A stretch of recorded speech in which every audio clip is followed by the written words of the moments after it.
सत्य केतु की बाला पहुंची जंगल बीच शिवाला अहेर करता पहुंचा मंदिर गंधर्व कुमार। तो चांद चिलमन में लेकर चली चंचला चकमक चाहा चखू की चखू चांदनी छोकरी छरहर छम छम की आवाज दी छदन छाई छटाई छटा भामिनी जिम बाहन जवानी के उन्माद में जोगिनी जज्ब जौहर बनाया मिनी झनक झंकार बीड़ा झनक दिल गया झांक झक झोर डाली कुंवर कामिनी।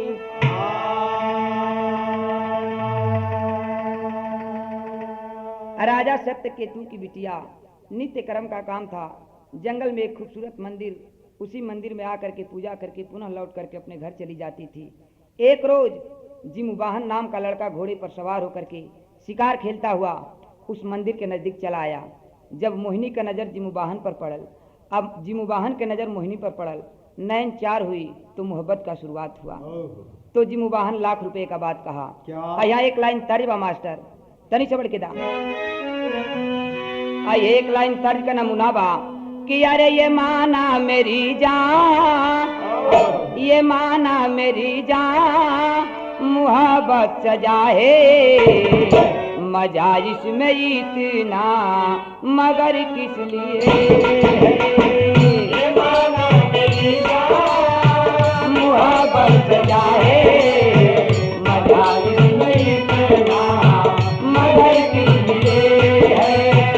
ये माना मेरी जान मुहब्बत सजा है मजा इसमें इतना मगर किस लिए है। जिमुबाहन उस लड़की से कहता है क्या कि अरे लगाती रउर में तब लगाती रउर में हुआ दिल उजागरी करना न मेरी इच्छा अनागरी।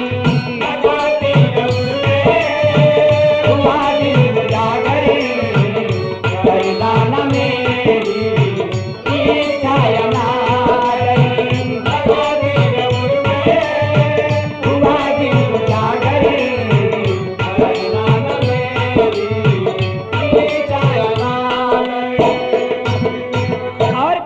क्या कि अरे हृदय जल रहा है फटता जिगरी है।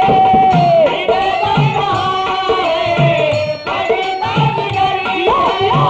हृदय जल रहा है फटता जिगरी है।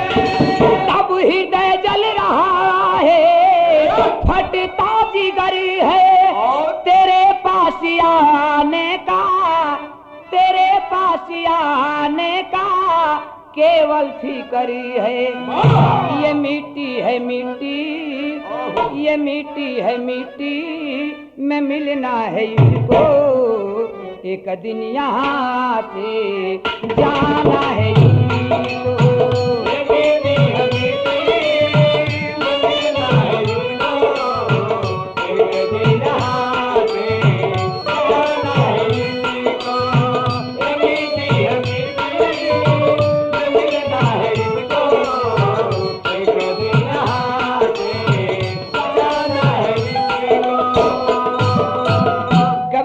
विशेषता दिए क्या कि नजर बकुला की भांति दीवाना गड़ाई नजर। नजर नजर से मिली बालिका उठाई नजर। हया को चीर गई तीर है चलाई नजर। अदा के वोट में शर्मा के मुस्काई नजर। मिला जब सत्य के तू कर्म का निर्वाह किया विवाह किया। भैया जरा बात समझ लें, जब राजा सत्यकेतु को पता चला कि मेरी बिटिया जो है जिमुबाहन नाम की लड़की से शादी कर रही है, प्रेम कर रही है, शादी करना चाहती है, तो वो उस लड़की को बुला करके कहने लगा कि अरे बिटिया तूने प्रेम किया कोई गुनाह नहीं किया, अरे ये कहा गया है, ये कहा गया है कि love is God and God is love. भगवान ही प्रेम है, ईश्वर ही प्रेम है और प्रेम ही ईश्वर है। बिटिया तूने प्रेम किया, कोई गुनाह नहीं किया, उसी मंदिर में ले जाकर के शादी करा दिया। लेकिन जब राजा सत्यकेतु शादी करा दिए उस समय की बात है। यहाँ एक लाइन भोजपुरी गीत दिहल गई मास्टर, थोड़ा तैयारी से कि अरे का कहीं पिया कहलो न जाला, दिलवा की बतिया छुपवलो न जाला, कहत डरिया लागे लाए मोरे राजा, कहत डरिया लागे लाए मोरे राजा, कहत डरिया लागे लाए मोरे राजा, कहत डरिया लागे लाए मोरे राजा, कहत डरिया लागे लाए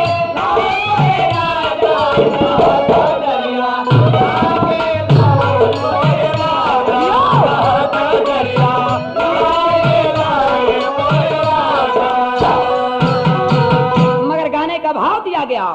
कि अरे हंसेला चनवा के पाई के चकोरिया, फूलवा महकी उठे तरसे तितलिया, भंवरवा रसा अरे भंवरवा रसा लूटे लारे दिला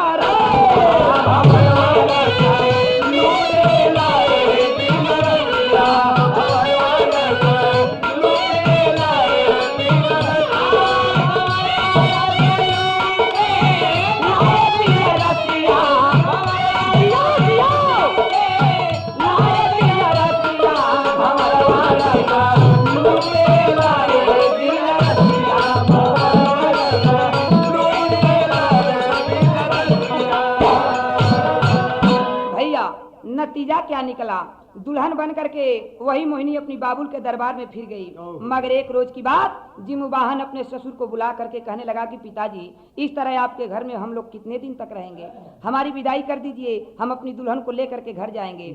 हुआ क्या कि कुछ दिन बाद जब भइली विदाई,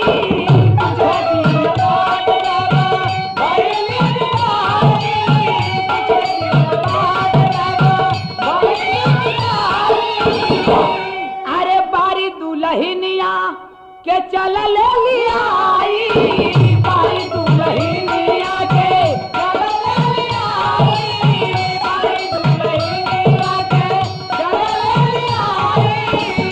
अरे तम ममता रे ममता रे ममता रे ममता, तब ममता के यसुवन से अब भी जली चुनरिया, नैहर से नाता नैहर से नाता टूटे लाए बिलसिया, नैहर से नाता टूटे लाए बिलसिया, नैहर से नाता टूटे लाए वाह। जिमुबाहन लेकर के अपनी दुल्हन को चल दिया। मगर बाबूजी रास्ते में एक सुंदर जंगल मिला। जिस समय जंगल में गया तो हुआ क्या कि रहिया चलता जावा, अरे गईले थोड़ी दूरिया हो, हड्डियों का मिला भरमा, सन रहिया में अब सुन ले रोवैया हो, तब बुढ़िया से पूछे लन कुमार। जिस समय जंगल में गया तो देख रहा है कि एक बूढ़ी औरत हड्डियों की ढेर में बैठ करके रो रही है। जिमुबाहन से बर्दाश्त नहीं हो पाया, उस बुढ़िया के नजदीक चला गया और जा करके कहना शुरू किया। तो यहाँ एक लाइन गीत दिहल गई, आप लोगन देखत होगा, हर देहात के बात बैठे गोण बिरादरी हो खेले, गोण बिरादरी लोग के भैया लोग के दुआरी पर जब बारात लग जाये तो उस समय झूम झूम के लौंडा गई है लोगन। से बढ़ के मास्टर आई है गीतिया का लाइन बा कि अरे मैया मैया हो मैया,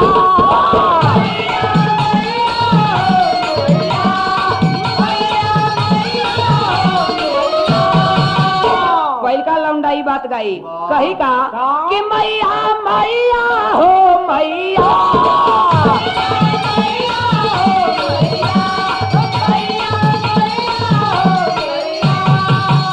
मैया हो तो हारी दुवरिया मैया हो तो हारी दुवरिया सेवक आइल हो मैया तो हारी दुवरिया सेवक आइल हो मैया मैया तो हारी दुवरिया सेवक आइल हो मैया।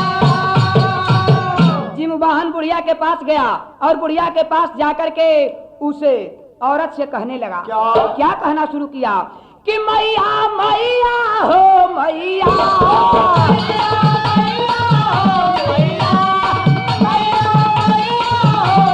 अरे मैया मैया हो मैया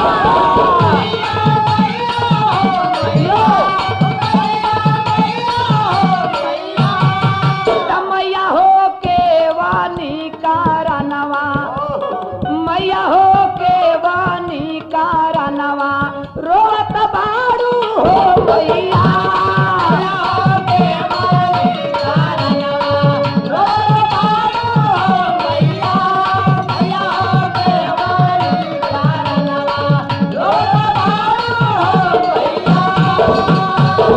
इतनी बात जिमुबाहन कहा मगर बुढ़िया एक शब्द भी नहीं बोली और जिस समय एक शब्द नहीं बोली उस समय फिर कहना शुरू किया जिमुबाहन कहता है क्या यहाँ एक लाइन तर्ज बदल गई आई हो गीतिया हुए बात बा गुणऊ लौंडा झूम के गए हैं लोगन कि गावा न करावला ये पियावा घरे बैठा वाला ये पियावा घरे बैठा वाला ये पियावा घरे बैठा वाला अरे अपने बसेला पिया हो पूर्वी बनी अपने बसेला पिया हो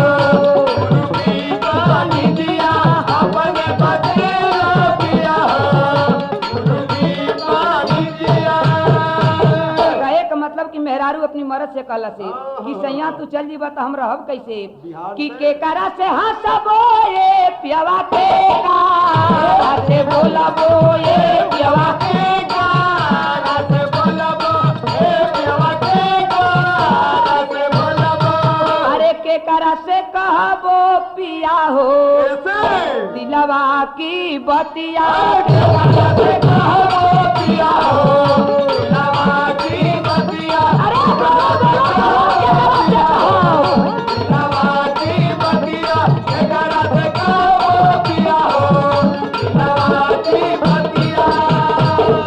मगर वो जिमुबाहन उस बुढ़िया से कहना शुरू किया गाने के अंदर गौर करेंगे कि कवनी करा नवाए माई बारी से नया नवाए माई बारी से नया नवाए माई बारी से नया नवा कवनी करा नवा माई हो कवनी भी कवनी करा नवा माई हो कवनी भी पतिया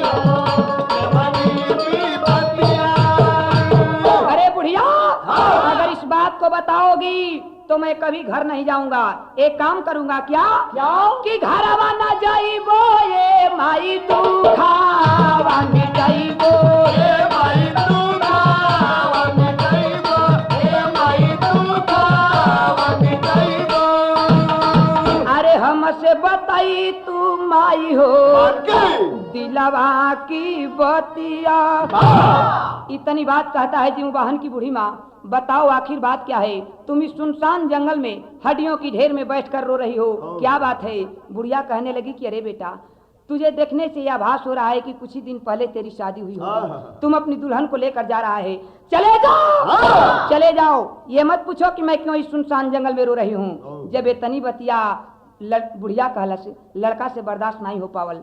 तब फिर बुढ़िया बतलाना शुरू करती है। कैसे? कहती है कि सुन, जब तुम सुनना चाहते हो कि सुनसान जंगल में मैं क्यों रो रही हूँ, तो मेरी वाणी को सुन कि मैं क्या कह रही हूँ।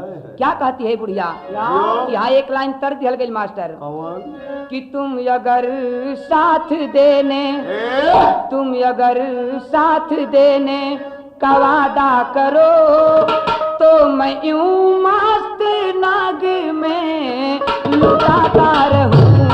तुम अगर साथ देने का वादा करो, मैं मस्त नाग में लुटाता रहूं। तुम अगर साथ देने का वादा करो, मैं मस्त नाग में लुटाता रहूं। अरे लड़का, तुम ये पूछना चाहते हो कि सुनसान जंगल में मैं क्यों रो रही हूँ, तो सुन ले मेरी बात को कि दर्द की आग में मैं, दर्द की आग में मैं खुद जल रही, तब तेरा दिल जलाने से क्या फायदा। दर्द की आग में मैं खुद जल रही, तब तेरा दिल जलाने से क्या फायदा।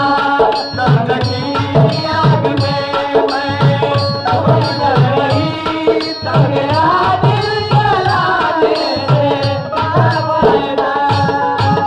अरे बात तुझको पता कर मैं पछताऊंगी, आंसुओं के सहारे मैं पी जाऊंगी। अरे लड़का, मैं जानती हूँ कि ये बात बताने से कोई फायदा नहीं है। उस समय लड़का क्रोध में आकर कहता है कि अरे बुढ़िया, वक्त से पहले बुढ़िया, वक्त से पहले बुढ़िया तू मर जाएगी, वक्त से पहले बुढ़िया तू मर जाएगी। बात दिल में छुपाने से क्या फायदा। वक्त से पहले बुढ़िया तू मर जाएगी, बात दिल में छुपाने से क्या फायदा। वक्त से पहले बुढ़िया तू मर जाएगी, बात दिल में छुपाने से क्या फायदा। जिस समय इतनी बात कहता है जिमुवाहन, अरे बुढ़िया, तुम कुछ ही दिनों के लिए इस धरती का मेहमान हो, तुम तो इस दुनिया से चली जाओगी, मगर आखिर इस बात को छुपा क्यों रही हो। उस समय बुढ़िया कहती है कि सुन, जब तुम यही पूछना चाहता है कि मैं क्यों रो रही हूँ, तो बेटा अब मैं बतला रही हूँ। क्या कहती है बुढ़िया? कि कल सुबह होते सुन ले गरुड़ आएगा, शंख चूर्ण मेरे बेटे को खा जाएगा। नाग माता हूँ मैं। अरे लड़का, जिस बुढ़िया को तुम बुढ़िया कह रहे हो, मैं बुढ़िया नहीं हूँ, नाग माता हूँ मैं, डर के भग जाओगे। नाग माता हूँ मैं, डर के भग जाओगे। प्रेम झूठा दिखाने से क्या फायदा। नाग माता हूँ मैं, डर के भग जाओगे।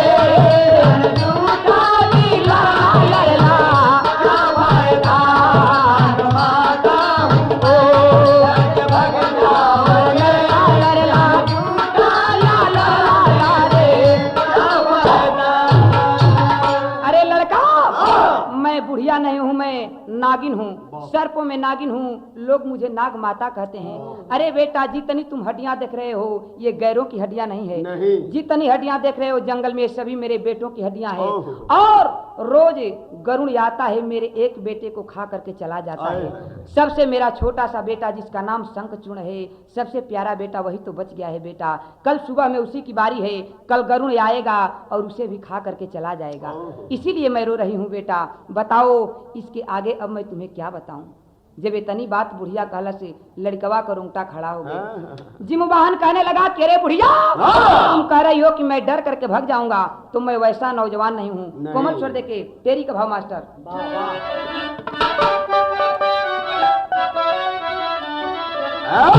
लड़का बुढ़िया से बताते हुए कह रहा है कि अरे जवानी कवनो तब जवानी कवनो कामे ना आई।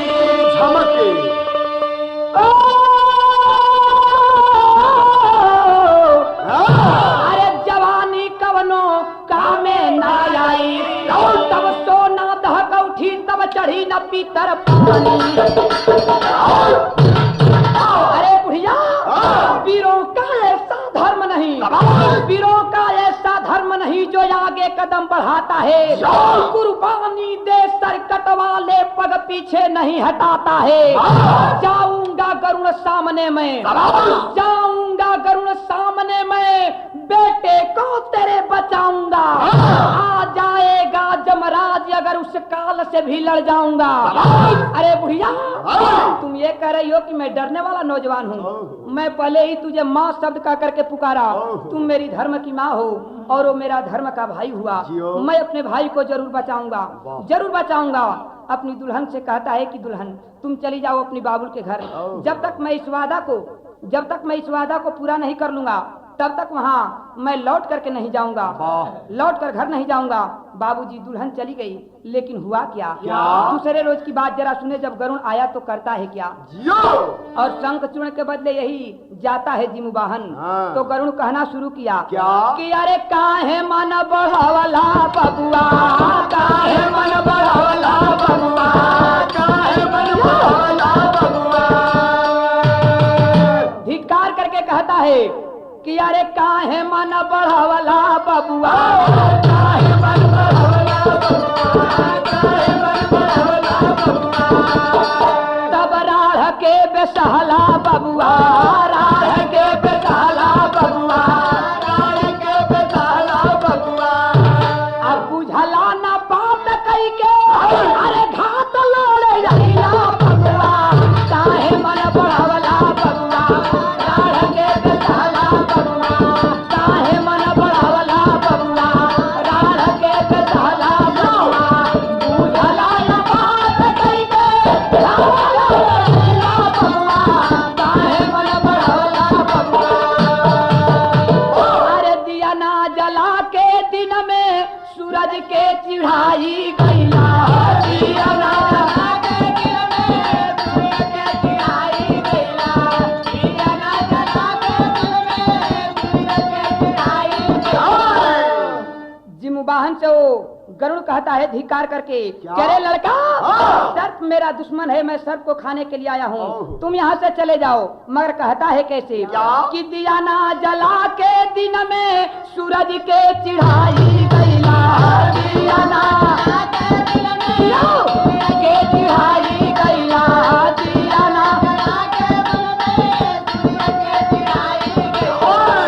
अरे बनी के सियार शेरा, अब बनी के सियार शेरा, आके तारा नहीं गईला, बनी के सियार शेरा, आके तारा नहीं गईला, बनी के सियार शेरा, आके तारा नहीं गईला।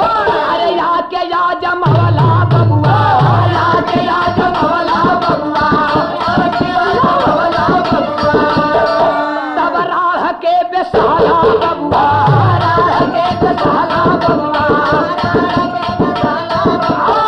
बुझला न बात कही के घात लड़े रहिला बबुआ, काहे मन बढ़ावला बबुआ, राढ़ के बेसहला बबुआ, काहे मन बढ़ावला बबुआ, राढ़ के बेसहला बबुआ। इतनी बात ओ जिमुबाहन से गरुड़ कहता है धिक्कार करके कि तुम चले जाओ, चले जाओ, तुम मुझसे लड़ाई करने योग्य नहीं हो। मगर बाबूजी, गरुड़ तो तैश में आकर के गरुड़ से तैश में आकर के जिमुबाहन कहना शुरू किया। नतीजा निकला, दोनों ओर से युद्ध शुरू हो गई। एक तरफ गरुड़, एक तरफ जिमुबाहन। हुआ क्या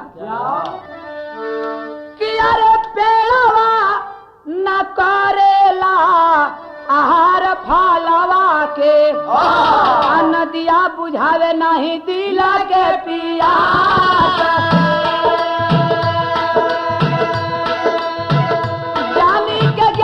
भंडार दुनिया में गिरवन के तेज जैसे सूर्य के प्रकाश। नतीजा निकला। हुआ क्या? वही जिमुबाहन जा करके उस गरुड़ से मरा जाता है। जिस समय बेहोश हो गया, मरा गया, युद्ध समरभूमि में मारा गया। उस समय हुआ क्या? वही जिमू वाहन के नाम पर जम्मू कश्मीर बना। जिमू वाहन के नाम पर जम्मू कश्मीर बना और अपने पति के लाश पर वो लड़की दुल्हन जो मोहिनी थी सती हो गई, तो वही मोहिनी झील के नाम से प्रसिद्ध हुई, जो कि आज भी मशहूर है। कोई बाबू जम्मू कश्मीर घूमने के लिए जाते हैं तो मोहिनी झील का दर्शन जरूर करते हैं। तो गाने का अंतिम प्रमाण हुआ क्या? कि अरे अपने आंगन के जोड़िया, अपने आंगन के जोड़िया, तब डूबा वाला पीरावा, कई के वादा के जिकरिया निभा पीरावा।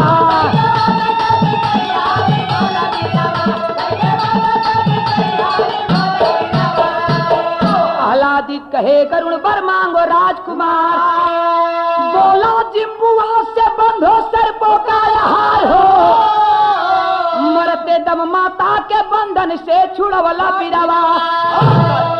जिम्बुवाहन जिस समय बेहोश हो गया और होश में आया तो उस समय की बात है, जरा पहले की बात थोड़ा सा सुन ले आप लोग। वही कहा गरुड़ कि बताओ तुम्हें क्या चाहिए? तो जो वादा किया था बुढ़िया से, कहा कि ठीक है, जब आप मुझे वचन देना चाहते हैं, आप मुझे वर देना चाहते हैं तो यही दीजिए वर कि आज से सर्पों का आहार नहीं करेंगे। तब से बाबू यही प्रमाण मिला कि गरुड़ लोग सर्पों का आहार नहीं करते हैं। दूसरी बात, जब जिमू वाहन मर गया तो जिमू वाहन के नाम पर जम्मू कश्मीर बना। मोहिनी जो थी जब पति के लाश पर सती हो गई तो हुई क्या? कि जिम्मू नगर बसाए राजा सती हो गई रानी, गली के मोहनी झील बन गई आज भी है निशानी हो। तो याद में जम्मू शहरिया बसवला पीरावा, कई के वादा के जिकरिया निभावला पीरावा।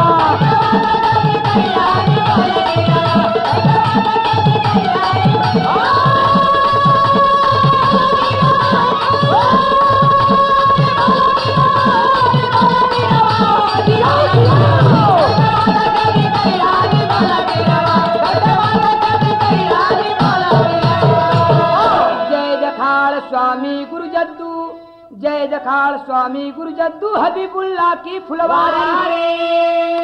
कथन करे कवि गंगा सागर, सुबह की तैयारी हो।